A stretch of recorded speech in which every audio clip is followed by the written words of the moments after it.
I'm John Carl Sabokia. I'm a seafarer. Lahat ng plano ko natigil dahil sa pandemic. Hindi muna ako sumampa ng barko sa ngayon. Kahit kailangan ko financially, nag-aalala ako sa health ko at lalo na sa pamilya ko.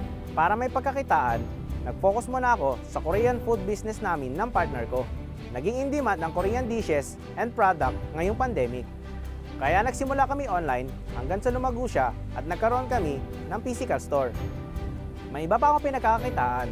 May lights and sounds business ako, nagdi-DJ at freelance cameraman. Aside sa trabaho, nagre-review din ako para sa board exam upang tumaas ang posisyon ko.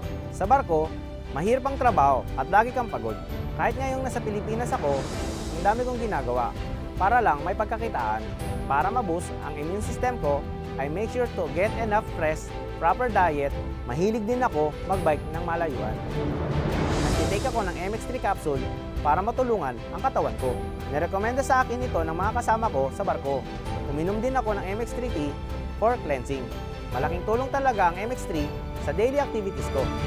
Kailangan magsumikap at importanteng maipon para pag dumating ang hindi inaasahan na may pagkukunan ka. Totoo talaga na when God closes a door, He opens the window.